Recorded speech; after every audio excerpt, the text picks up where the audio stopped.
Hey YouTube, this is Lucario Master here, and I'm going to do a deck article on Beedrill today, and it's my first one, so I hope it goes well, and I hope you guys like it. Let's get started. Okay, first, 4 wheels. The 4 wheels are essential to get the 4 Beedrills out, and this one's automatically better because Call for Family just really helps you out in like getting your basics out, like Voltoids and Weedles, and it just makes everything consistent.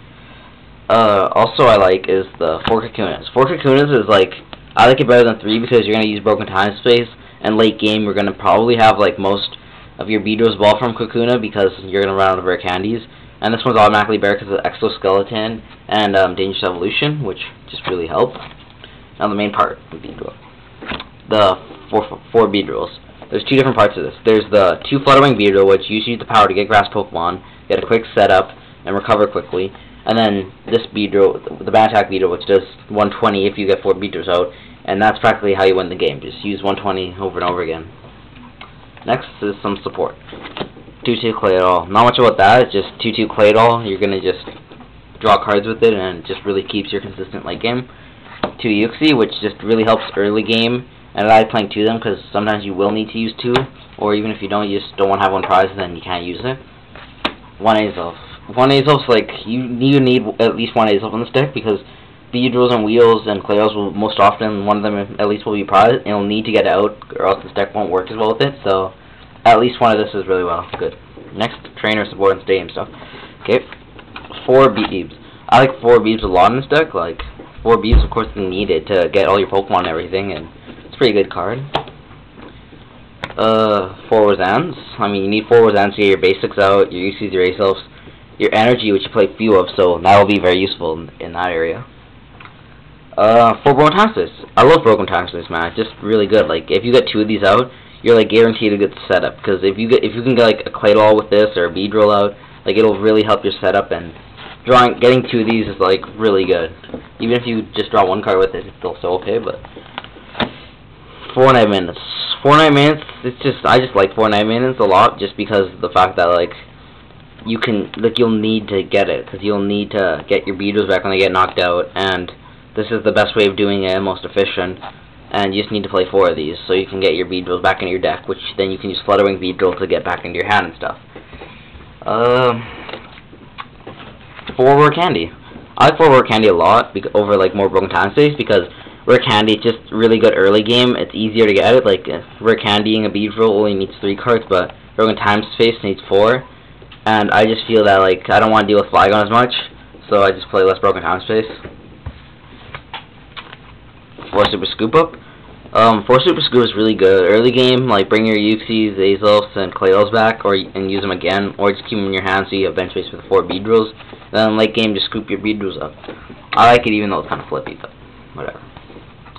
3 plus powers. 3 plus powers is just really good because just having the ability to 1-KO 130 Pokemon and 140 Pokemon, it'll really good early game just to cripple them and slow down the setup, and late game it'll just be game changing when you get those 1-KOs that the opponent didn't expect you to get.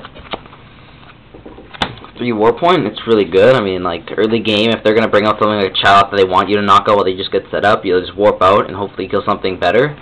Or when they get Mr. Mime on and they're stalling you, you just need to warp out and get, like, not deal with the Mr. Mime, because Mr. Mime's really annoying to this deck. 2 Cynthias. I like 2 Cynthias a lot because just like early game or late game, whenever something gets knocked out, you're going to need to recover really quickly, and Cynthia's is really good at doing that because drawing 8 cards is really good in this deck. Really good. 2 Broken Time Space. So yeah, I only play 2 of these because I don't like dealing with Flygon as much, and I find the rare candies like it's better for the faster setup. But I play this anyway because it's kind of better late game when you want to recover it really quickly and you're running out of rare candies. And I find it useful, but I don't play like 3 of them and then like 3 rare candies because I don't find it as good. 1 Luxury Ball, it's just Luxury Ball, get a Pokemon out, really speeds things up, especially since it's not a supporter.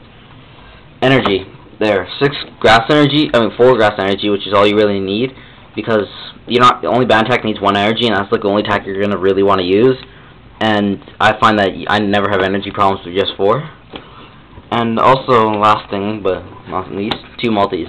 2 Multis is really good because, like, just the ability to know that you can use Azelf's Lockup and Claydoll's Spinning Attack, it helps. Like, I mean, of course it's going to be Grass Energy, but just knowing that you can use the other attacks it's good to know. Sorry about that. Okay, next we're gonna go on to the main strategy of the deck, which practically is just use the 4 Beedrills and just use Band Attack and Flutter Wings to get set up and everything.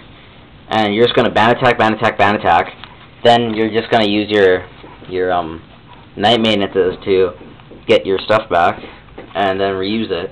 And you're just gonna use support like Claydol to keep you consistent late game and everything. And yeah, that's pretty much how the deck goes. It's just a really easy deck. Like, you don't have to be that good of a player to play it. Let's go to the last thing, the matchups.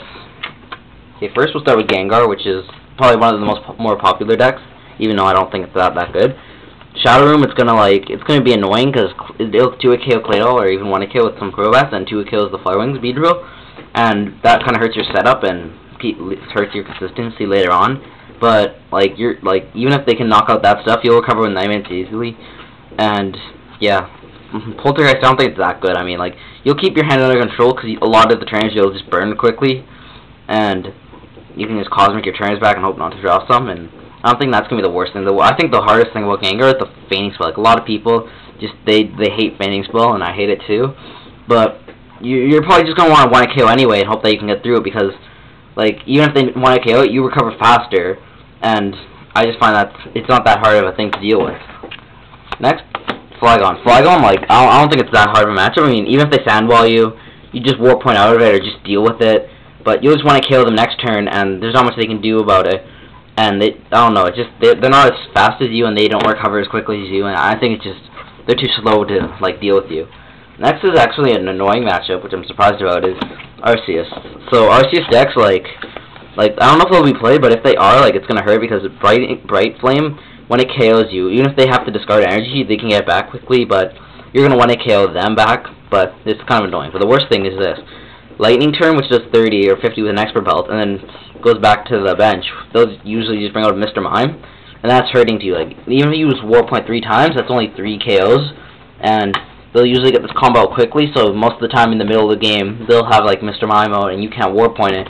And you're gonna have to like get some energy attached to something. You try to use another effect to get through it, because it's just really annoying. And like, I hate Mr. Mime, evil.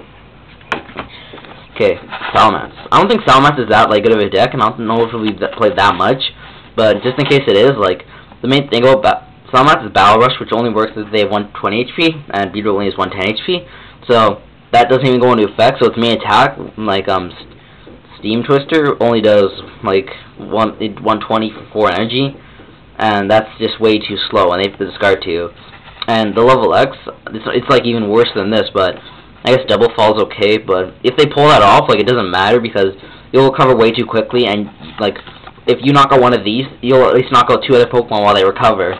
And I just think that overall it's like not that hard of a matchup. The hardest matchup I would have to say is like SP variants, like Luxray Garchomp or Luxray Blaziken or Luxray Garchomp Blaziken. I think that's going to be like the hardest matchup for you, even though I don't know if it's going to be played much. But just that Bright Look used to knock out Claydol. Blaziken FV brings up Claydol, knocks out, and then Garchomp just snipes Claydol. So everything practically here is after Claydol. So, and this also 1-hit KOs Beedrill, which isn't that good, but they're going to get like really fast, and they're going to try to get rid of your Claydols really fast, and that's going to hurt you a lot. So you're just going to have to hope that you can't get rid of your Claydols fast, or you just have an awesome setup, because once you start 1-hit KOing this and recovering it, you probably won, but it's just early on will they like stop your setup by like 1-hit KOing everything before you can get everything set up. So I find that's the hardest matchup of all of these. Okay, so that was my deck article on Beedrill. I hope you guys like it. Tell me how to improve it, and if you want me to keep on doing more articles, remember, rate, subscribe, post, and see you guys later.